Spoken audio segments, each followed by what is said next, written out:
reservation today. But today we are having a very big and interesting and uplifting conversation, and the conversation we are having is on the issue of mental health challenges and depression, because remember I had said that there are a lot of Ugandans who are dealing with mental health challenges. We have seen a report that has stated that 14 million Ugandans are dealing with mental illness. There's another report that came out to say that MPs are struggling with mental illness as well, and then there was another report that said that students in boarding schools are also experiencing mental health challenges. So it's a big issue in our country, and so we're here to talk about mental health challenges. But specifically for today, we are talking about depression. What is depression? What are the signs and symptoms? What are the causes? And how, as a community, as family members, as health practitioners, can we help those who are fighting this mental illness? And also there's the issue of stigmatization, because for some of us, and I know we're out there, we still do not believe that mental health illnesses are real and that things like depression is real. Well, I'm one of those people who used to believe that they are not real, and I've come to see that it's a real challenge in our community today. My guest to talk about this issue is Drileba Dratiba Daniel, who is a mental health advocate and author. He's also the founder and managing director, Voice of Restoration International Limited.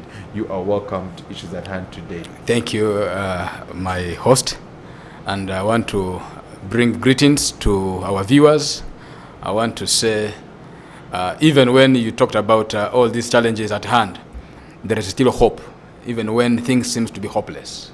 That's why we are here this morning. That's the most important, yes. Because in many spaces, and I've seen for many of my colleagues who are dealing with this, with mental health challenges, there seems to be a dose of hopelessness, and that's why it's important to remind them that there is hope even when it comes to issues like depression.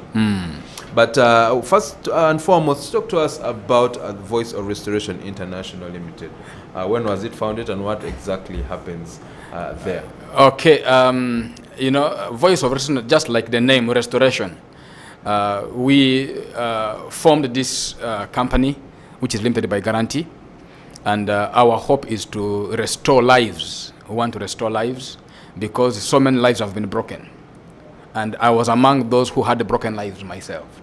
So when the Lord restored my life, then I was like, okay, let me be a voice. Let me also be able to restore those who have lost their lives, who have lost hope, who have lost everything around them, because I have been there myself. So that's what we do. And then we do lots of mental health advocacy, and we do lots of trainings, capacity buildings. We do community dialogues and engagements because we want to see change. And in most cases also, in our community where I come from, West Nile is where we operate most. And West Nile is the headquarters of all drugs of all kinds. In West Nile, we have drugs in all the states of matter, the solid, liquid, and gaseous. And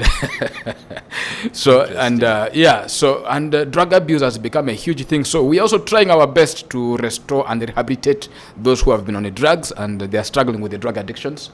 And those are among the few things that I can highlight for now. You had talked about the reason why you founded it is because of the fact that you received deliverance and salvation yourself. Share with us a bit of your story, if you could. Yeah, I will. Now, I want to first of all throw some hard questions here. Even that is one thing that brought us to form this organization.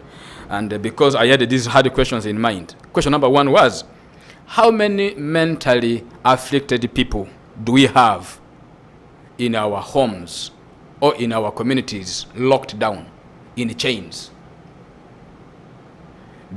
Either because of depression or because of any mental health challenge. There are so many.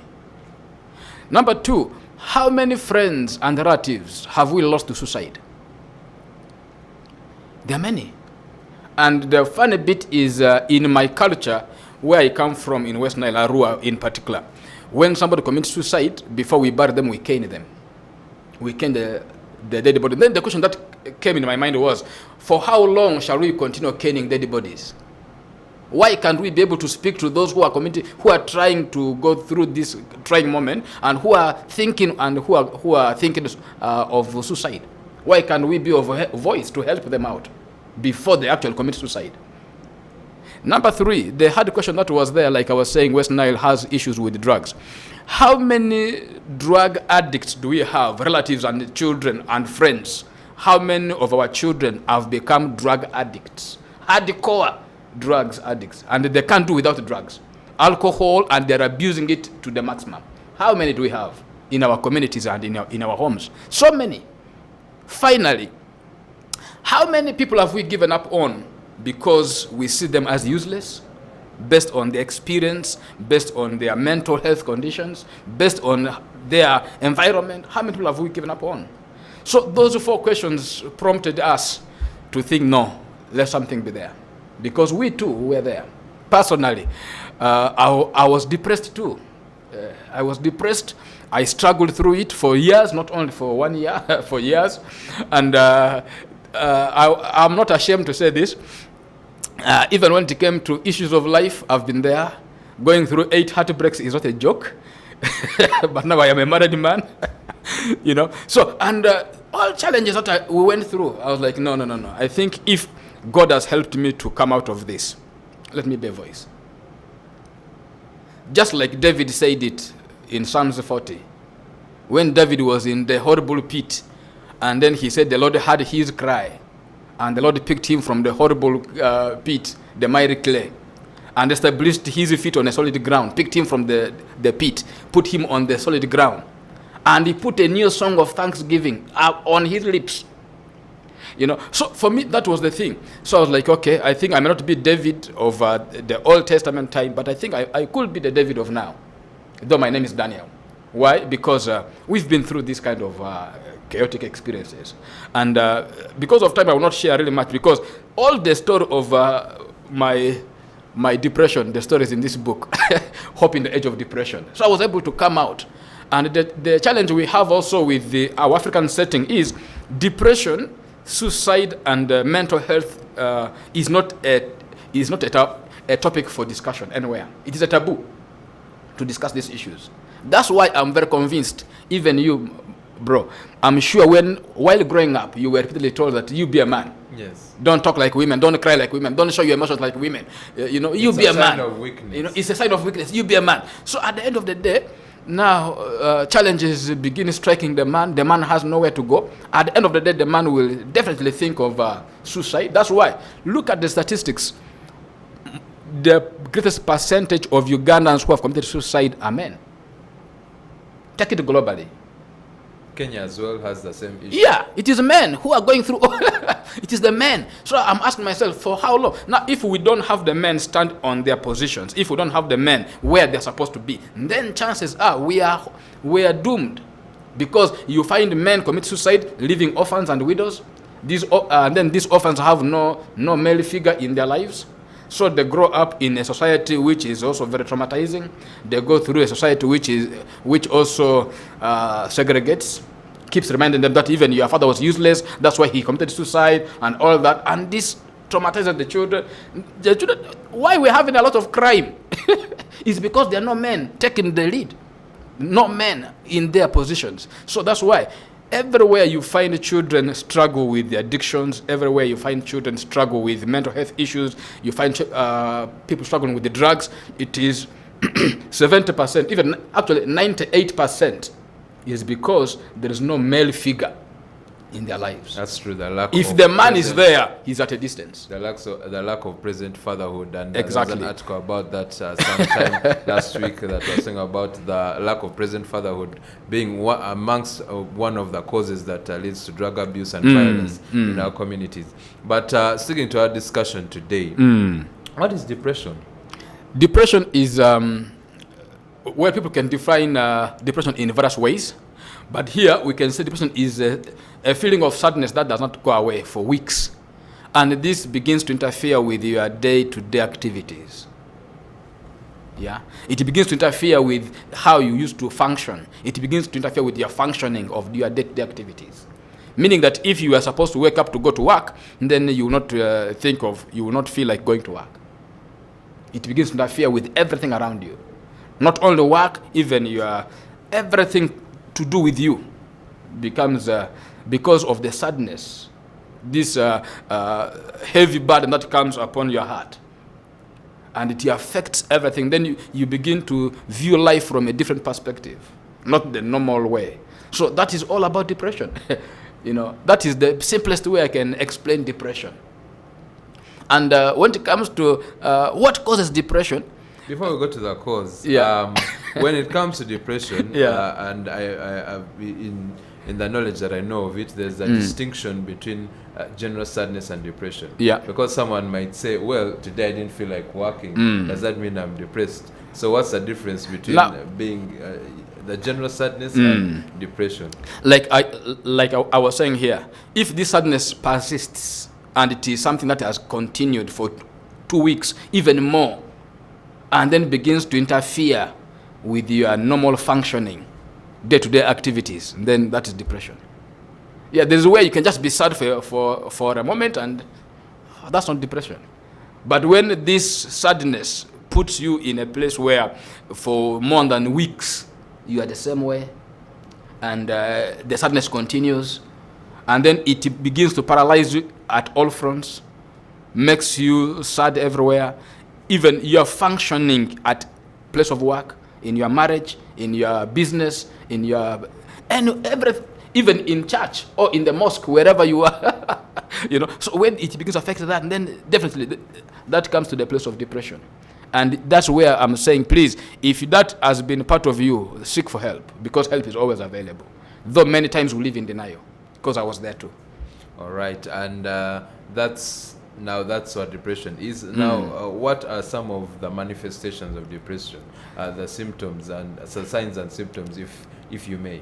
Yeah, signs and symptoms I can quickly just highlight from my own experience, from the things that I lived, and what I now tell people who are living with people, because depression is something to do with the environment, and you can easily notice somebody's moods. You can easily help another. So these are some of the signs that you can quickly look at if you know that somebody is actually going through depression. One, if somebody has ever been smart, very smart, every time very smart, but then all of a sudden they begin to not care about the way they dress. They begin to be shabby. They don't care what they put on. There is a problem. There is depression going on. That is the first trigger that can trigger another person to know that this person needs help. That's one. Two, if you look at this person, then this person has red short eyes. Yeah. And then this person is either under the influence of drugs, or there's no sleep. Yeah, because when there's no sleep, the eyes are always red. So you can easily notice, maybe at a place of work, or maybe even in your family or anywhere, you can begin to notice. Or you can look at if this person is close to you, their sleep patterns change. Either they will begin to oversleep, or they don't sleep at all. And if any relative or friend of yours tells you how they are struggling with sleep, please know that is depression. Personally, I was there. When I began moving around to tell people that I was struggling to sleep, they said, now you are becoming a man. Because men don't sleep. But now you are becoming a man. So, but when somebody tells you that they are struggling with sleep, that's depression. You can wake up in the middle of the night, maybe at midnight or 1 or 2, sleep doesn't catch again, and you are just there worrying. Because there are two things. You will either be thinking or worrying. And those are two different things. If you are thinking, better for you. But if you are worrying, that is depression. And then also issues with appetite. You find that when people are depressed because of the sadness, because of the heavy heart, they don't want to eat, or some of them overeat because I'm there. By the way, for me, if you see me put on weight, there's trouble. Because I go into what I discovered later on. One doctor told me that it was actually emotional eating. I wasn't eating because I was hungry, but I was eating because of the emotional hunger. So you will find that you bring food and I eat the food and I don't feel satisfied. So I keep eating. Before you know it, when I'm on meat, 2 kilos. The other meat, 2 kilos was my 2 kilos, man. So you eat, but you don't feel satisfied. Even when you eat all this kind of meat, you eat excess food, but you don't feel satisfied. Before you know it, poof, you bulge. There was a time I was hitting 100 kilos. But then look at me, I'm like, no. Even right now, I'm working on it. I'm now maintaining it between 80 to 90, but I want to maintain it a little bit longer, sort of downwards a bit. But weight comes with appetite. That also needs to be checked. If the person is not eating, and then they don't want to eat, please take care. Because I just lost a friend just a few weeks back. This friend of mine, he told the family that he didn't want to eat. And then he told them every time he eats, he vomits, so he doesn't want to eat. And then the family became so negligent that they didn't care. So the young man stayed 1.5 weeks without food. 1.5 weeks. By the time they realized the guy was in a bad shape, it was late. They rushed him to the hospital to check. There was nothing. Everything around him was upside down. And the guy passed on. So if somebody is struggling with appetite or doesn't eat food at all, please, in your family, seek for help for this person. Because in most cases, they also live in denial. Because I've been there. Because the issue is, when you are not eating, you don't even feel hungry. You don't feel hungry. You don't see any need for food. But you're just there. You feel you are okay. But then out there, somebody who is taking care of you or who is living with you should be able to notice this change and then know, oh, something's wrong here.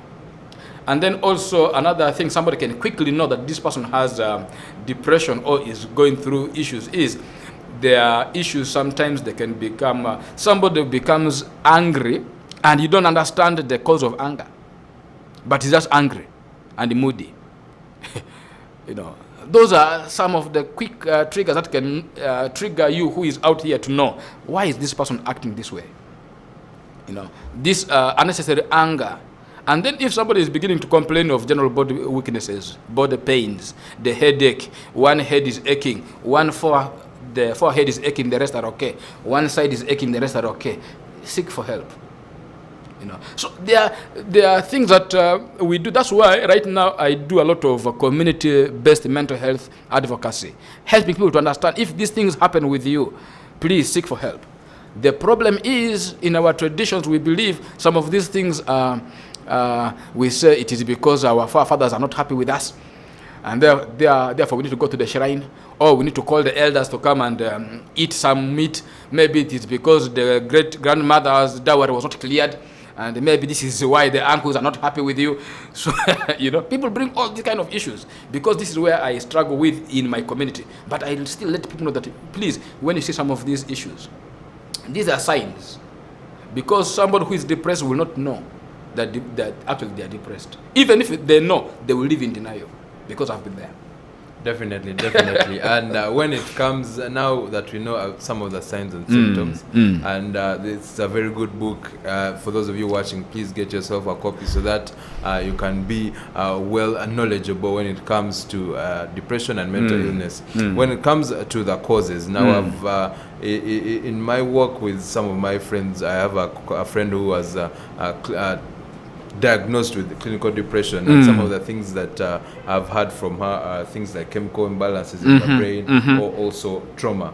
So amongst that and many others, what are some of the causes of depression? Now, I want to go back because for me, I got my healing and my deliverance from the Word of God. So I want to still rush it there.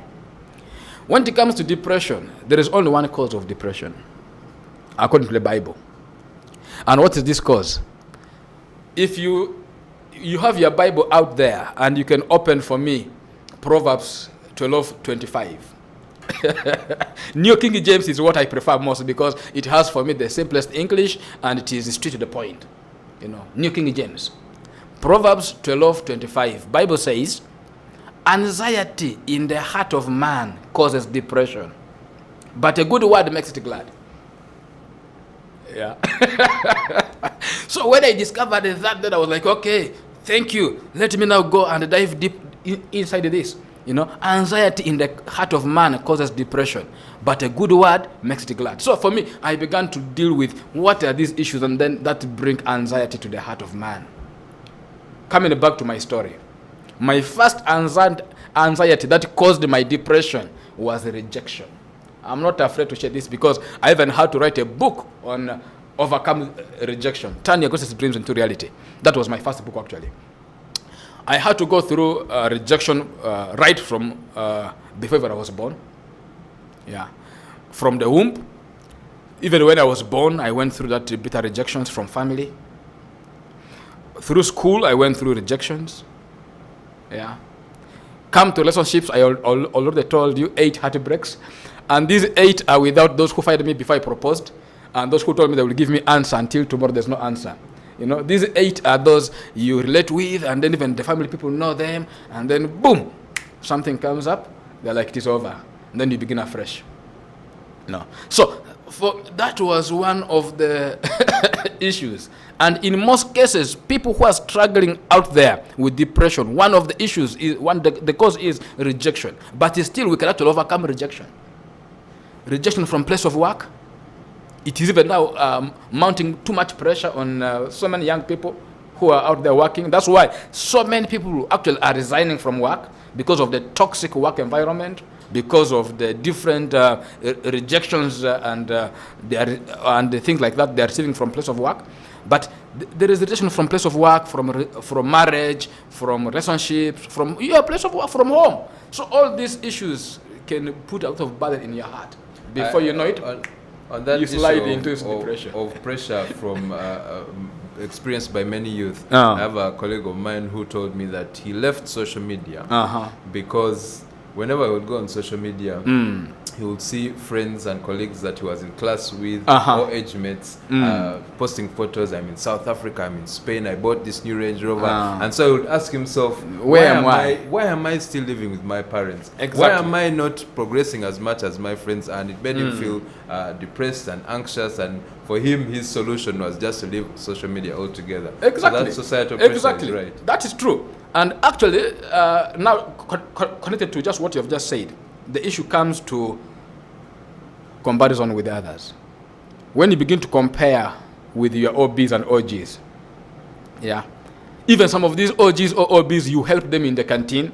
You are even the one helping them with the math, yes. You know. So, but now things have turned upside down, and these fellows seemingly are doing well. You are still on foot. They are driving a machine. Maybe you are still single, and for them they are married, and yet you are even more beautiful or more handsome than them. Now, but like somebody was saying, beautiful but unlucky. But anyway, you find that you ask yourself so many questions. Why me? What happened? What wrong did I do to deserve this life I'm in right now? Before you know it, you go into rejections, self-rejection. First of all, you go into denying yourself all rights. Before you know it, you slide into depression because you see yourself as useless. Because all your OBs are seemingly doing well, but for you, you are nowhere to be seen. You know, that also can be an issue. And then connected to that, any loss of a child, loss of a sibling, loss of a parent, anything to do with the loss is a negative connotation to the mind. Therefore, when there is any loss of a dear one or a loved one, definitely, be it miscarriage, be it what, it throws you into depression. Childhood traumas. Many people have grown up, but because of the childhood traumas, you know, I like moving with my pictures. The experiences people go through while growing up, you know, when they get to, while growing up, if this is where they grew up from, the kind of environment, the experience they have been through, full of pain, yeah. Even when God has helped them, they have studied, they are now employed, they are working, maybe even they are earning very well, you know. Things have turned here, now they are here celebrating, and seemingly everything seems to be okay. But every time they remember this experience of childhood trauma, they slide into depression, you know, because they have not healed from this trauma. You know, I tell people that trauma is not a sickness, but it can lead into sicknesses. You know, trauma can be managed, but the people who have never managed their experiences of trauma from childhood. So that also is an issue, and it affects. And normally, if you talk to so many people, what they will tell you is the experiences. By the way, children remember, even right now, I'm sure you remember your experiences from age 4 to age 8. those memories are still strong in your mind. So if anything wrong happened to you within those ages, even up to 18 actually, days in school and all of that, it remains a vivid in your mind. That's why there are people who cannot sleep in any house without light. Why? Because of the traumatic experience that they went through in their background. So that is also an issue right there. And then that's very true. Just to add on to that discussion, because like I said, I know people who are dealing with depression, and for some of them, that childhood trauma was caused by sexual violence, yes, especially by a relative, exactly, or a father, and or teachers. And I know a lot of them who are still dealing with that childhood trauma up to now. So there's a very big issue when it comes to sexual violence and domestic violence. That's true. That's true. In fact, I was in one fellowship for Rotary. Rotary is always for 1 hour. But one time when I did this topic for Rotary Arua, Eco City, we had a longer discussion, and it was more than necessary hours, but it was necessary, And people were sharing their experiences, and I liked when some people began to open up.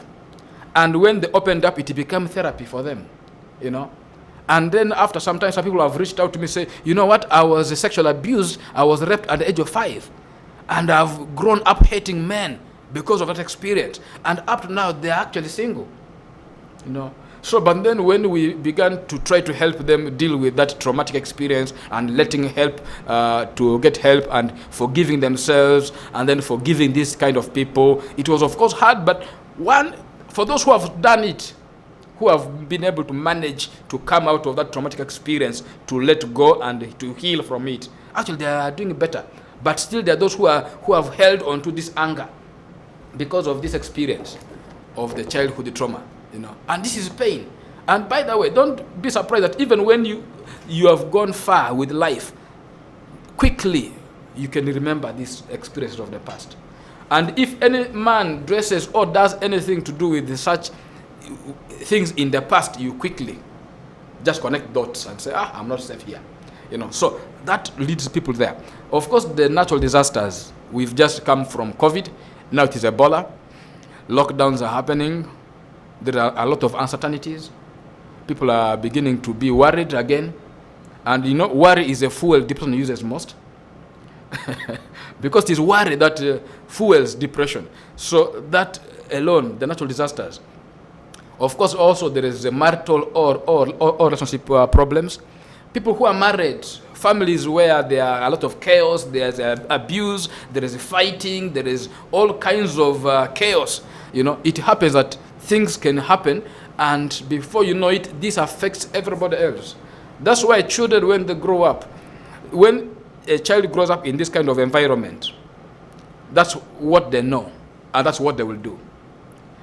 That's why it is still work up country, especially northern and the West Nile, because the kind of family background many of us have come from has been very chaotic. And sometimes even when we get married, and somehow we want to copy and paste, because that's what we saw. But you see that it can become a cycle. That's why I was talking to somebody who was telling me, why is it everyone in northern Uganda seems to be depressed? And the depression is seen evidently everywhere, and it becomes a routine, and it becomes a generational thing almost. Why? Because of that kind of background. Compared to talking about poverty is one thing, because, poverty, I like telling people that when it comes to poverty is not about lack of money, but poverty is to do with any lack of anything. Yeah. And to the mind, anything to do with the lack of is a negative thing. That's why any guy who is broke will choose to be in bed. But when the money lands on the phone, or when they get news that there is some money somewhere, they will jump out of bed and move.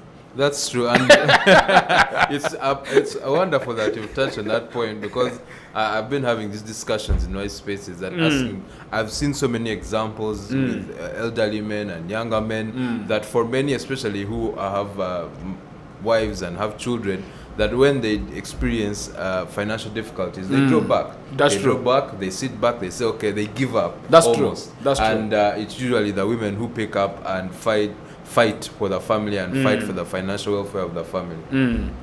So you can be poor financially, you can be poor spiritually, you can be poor socially, you can be poor mentally, you can be poor emotionally, you can be poor spiritually, all these aspects of life. As long as there is lack of, you are poor.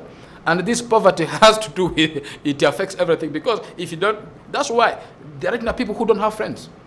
From work, they're in their rooms, from their room, they're back to work. No friends. They are poor in friendships. They are very poor. Yet you need the social network. You need the support of other people. But for them, they are on their own. So that is also an issue. And then property loss or financial loss. That also has to do, when you lose finances or you lose a property, it can drive you crazy as well. Poor health, routine responsibility. This is where one time I was talking to some group of people, I will not mention here, and everybody was really saying that they're all depressed. You know how you go to a place of work and you have worked for over 10 years or 15 years or 20 years, there's no promotion. The way you joined is the way you are. The best you might have changed is changing your desk from one window to the next window. But you're still in the same place. Unfortunately, there are those who have joined after you, but they keep flying above you. So when it becomes a routine responsibility at work, where your work has never changed, the same way you were working 10 years ago is the same way you are working now. Nothing moves. And at the end of the day, this drives you crazy. That's why, look at teachers. Look at primary teachers, even secondary teachers. That's why every evening they have become deadly drinking officers. Most teachers. Look at officers. They have become deadly drinking officers. Daily drinking officers. Why? Because of their routine. Because they know from this time to this time, I'm doing this. After this, there's nothing to do. I'm here. They are locked up in that. So at the end of the day, that routine responsibility becomes a monotonous routine. It becomes very monotonous. And then when you see others progressing, you begin to ask yourself, what's wrong with me? The way I was 10 years ago is the way I am now. There's no change. Even when you look at the salary, maybe it is still the same. Or if there is an increment, very small, after making some noise. Yeah, so that it was making noise this year. So these are some of the causes that generally affect and make people go into depression. And then, of course, the other thing that I want to also bring out here is many people believe when they are depressed, they need to take these drugs to help them chill, but it doesn't help. Yeah. Antidepressants, you mean? No, these cannot be antidepressants. Oh, you mean? Yeah. These can't be antidepressants, friends. That's why. To clarify, you mean the likes of alcohol? Yeah, weed, because there are those who now marijuana. go for weed, marijuana, and all this. It is antidepressant. Even others go for women, it is antidepressant. Others go for all kinds of, because they feel it is not antidepressant. But this is what is happening now. Go to all the streets of all cities. Drug abuse is on the rise. And you're asking yourself, what's going on? They will tell you, man, if I don't smoke weed, I don't sleep. If I don't drink, I don't sleep. If I don't do this, I don't sleep. But I want to sleep. Yeah. And then one time I was talking to one guy who was saying, if I don't eat marungi, but I'm like, but marungi, why are you eating marungi? That I don't want to sleep. Why don't you sleep? What do you do at night? So, but these are issues, but all in all, I'm saying help is available. Can help when it comes to dealing with depression. Well, what helps is number one, medical treatment from a recognized medical facility. If you go up country, many people believe that they can treat depression or mental health issues with the herbs, local herbs. So, but I want to encourage, please, help is available. Get treatment from a recognized facility. Don't just assume that this will help. Go, if, like the sites that I mentioned, if the issue that we've so far discussed, you've noticed them with yourself or with your loved ones, please seek for medical treatment for these people. You get a nurse, get a medical doctor, especially people who understand mental health issues. I know people have a lot of negative connotation when it comes to the name of Butabika. But that is the rehab which I know, and even other rehabs which are there. Please get medical treatment from a recognized medical facility, because I know people who have been there and who have been OBs of Butabika, and right now they are doing well.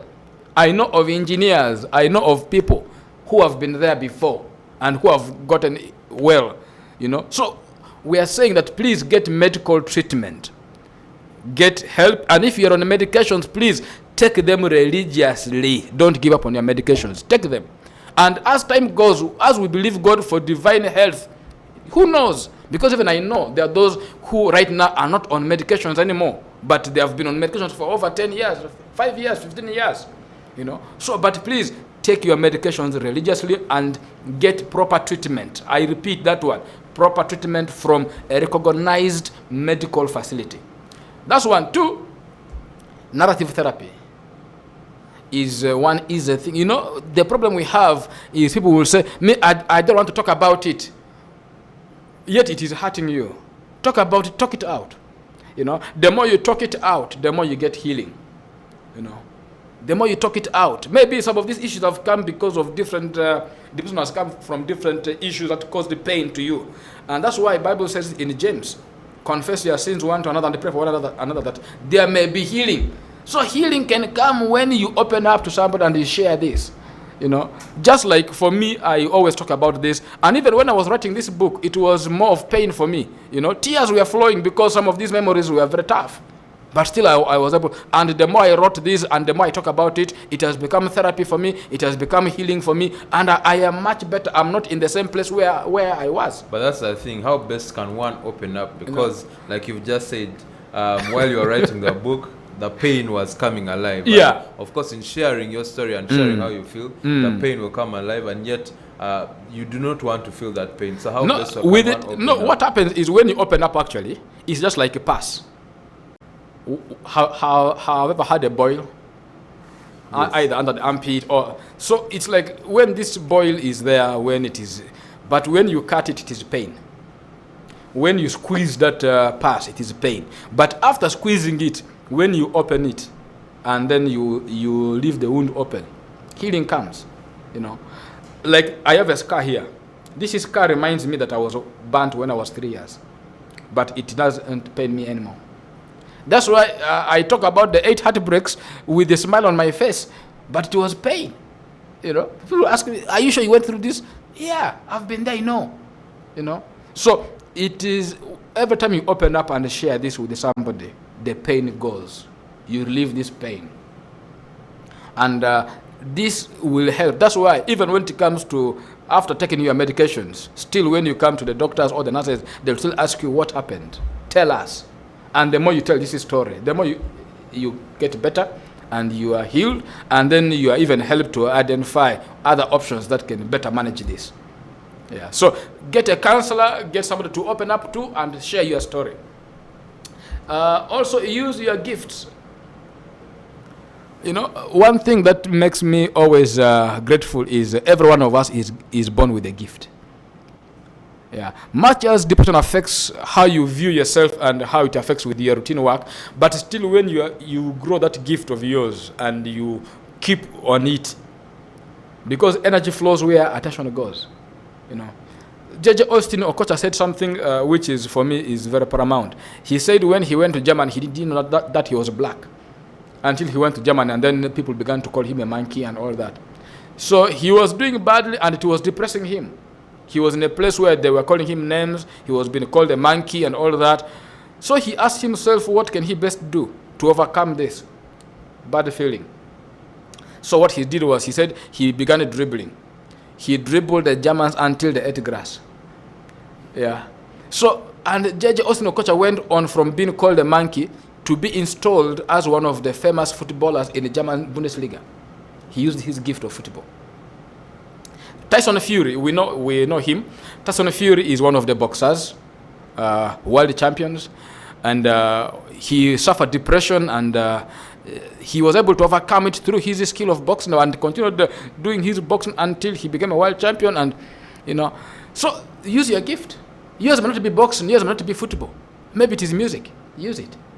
Maybe yours could be writing. Like me, you write.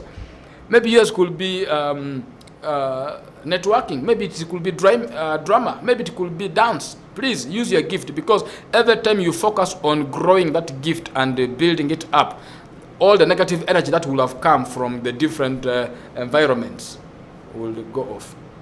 And as you do this, I want to still do this. You know, there are songs that we used to sing that never used to make sense to us, but now it makes sense to me. Cast your burdens unto Jesus, for he cares for you. You know, the song, we used to sing those songs, but until I was down to earth, until I was down on this level, that's when I began to say, okay, let me cast these burdens to the Lord, because he cares. And the more I did this, of course others were making fun of me, but I'm like, no, let me take this to the Lord, because who knows, we've been singing it. Let me do that. And indeed it happened. So when that happened, that's when I also now I began believing the word of God for what it is. And in most cases, I know myself that in most cases, the word of God comes to you when it is the opposite. Where you are at, and then the promises of God can come to you, but when you are not in that particular place, because you will be in the opposite direction. Yeah. Look at Abraham, when the man was so discouraged, and God told him, you're going to be father of many nations. But the guy was barren. You know, didn't even have one. Didn't even have one. I was being told to be a father of many nations. You know, it is opposite direction. Look at different people, and there are people that I cited in the Bible who went through this depression also as well. And you see that always the promises of God that was to them was contrary to their circumstance. But then when they chose to believe the word of God, things changed. You know, Abraham is one of them. That's why the Bible says it now in Romans, that he did not think about his dead body, but he still believed the promise. And he became the father of faith, you know. And then the other thing that I want to bring out here is mind those who are around you. Because people who are around you will demand participation from you. They will ask you to participate in some things. So that's why, in most cases, people who have been now into drugs are there because of the friends they're with.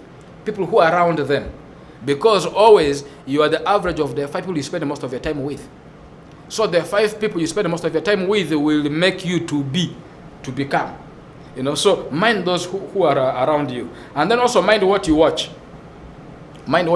Because whatever you watch comes into your mind, and it will leave a permanent mark in your life. That's why I don't watch some TV stations here in Uganda and even globally.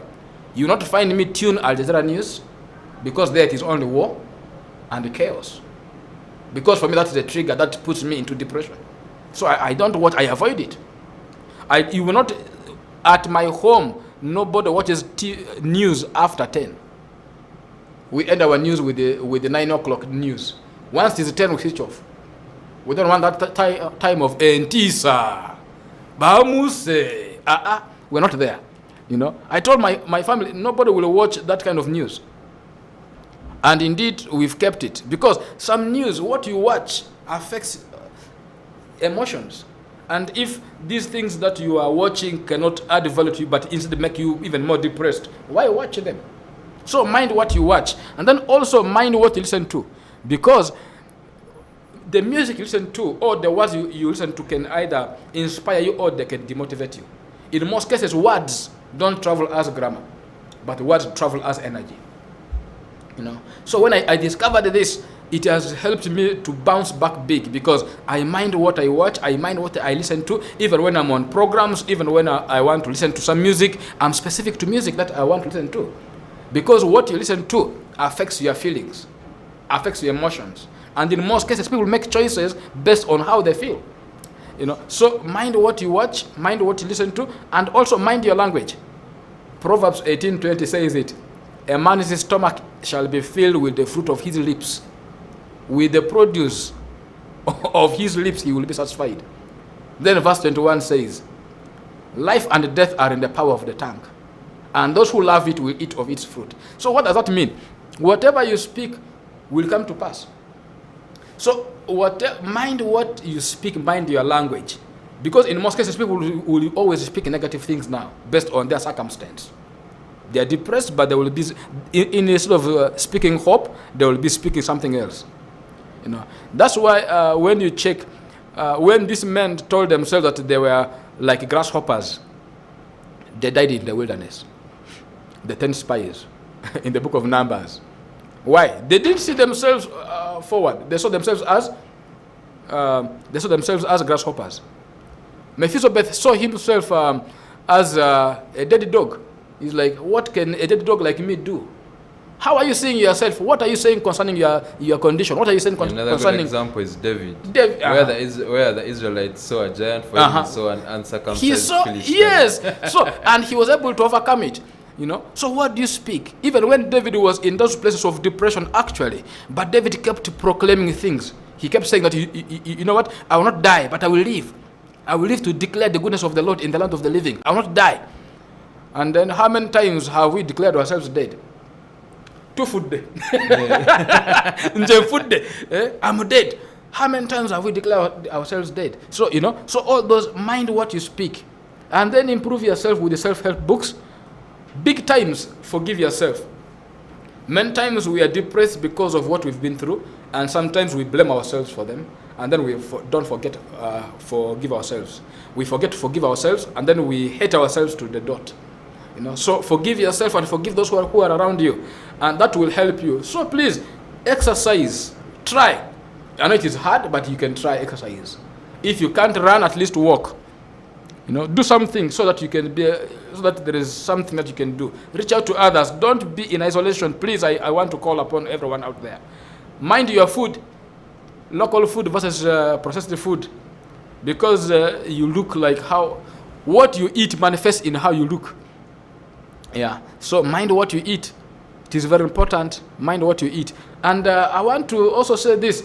I know there are those who have been through depression and they don't want anything to do with the people, and there are people who have also not been affected by them. Please, when somebody is depressed and you are living with them or you are taking care of them, please offer them support. Don't push them to the wall. Don't blame them because they didn't choose to be in that condition. Don't blame them, but rather offer them hope. And when you have to take care of themselves, first of all, take care of yourself. Because you cannot take care of somebody until you take care of yourself. Take care of yourself first. And then when you're taking care of somebody who is depressed, understand what is depression. Understand the facts on depression. That's why we are trying to help as many as possible to try to highlight a few things that even an ordinary man can know, so that you're able to understand. And then also, when this person is on medication, understand the medications. You need to know what kind of medication is this person taking. Understand it. Know what is the side effect. How does it work? And have the basic idea of this medication. Be supportive, meaning that you just be there. Don't ask so many questions because they are offended because I was there. Don't ask too many questions because they feel like, what are you up to? So, but be supportive. Don't take things personal, because when somebody is depressed, they can become violent, even they can become abusive, they can be rude, they can be rough, but don't take it personal. They're not themselves. It's just a condition they're in, but they can get well, they can come out of that. Don't judge, don't blame, and offer hope. And finally, love unconditionally. Unconditional love is all that we need. Somebody can be there, you might think that now they're useless. Actually, those people can actually get better. I know of engineers in this country who were once like that. I know of men who were once naked, but now they are very fruitful citizens of this country. I know people who were down, but now they are back on their feet. So what I want to just summarize with is, help is available. Let's not put a lot of stigma. Let's not push them away. Let's offer help. Help is available. If you're out there and you have been living in denial, please come out, seek for help. Because I know more men are battling depression than women. You will only see now the men come out when they have become, people now know that this person is actually depressed or has a problem, when the man has become a serial womanizer, when the man has become a serial drug addict, When the man has become a serial crime owner, that's when we now say this man has a problem. But please, every man out there, open up, come out for help. Help is available. Seek out for help. More men are out there to help you, because we've walked this dark road. We can be able to hold your hand to show you the path that we've taken and to help you to also bounce back strong. Thank you so much, Mr. Daniel. Unfortunately, time has run out, but we shall continue to have these discussions on issues at hand, and one day we hope you will be back to explain more when it comes to hope in the midst of mental challenges. Now, I will end with one of my favorite scriptures: "Be anxious for nothing, for by prayer and supplication with thanksgiving make your requests known unto God, and the peace that surpasses all human understanding shall guard your hearts and your minds in Christ Jesus." And continue to read the scripture and be involved in the world, be in the word, be involved in fellowship spaces, and surely your healing will come. God richly bless you. Thank you for tuning in to Issues at Hand.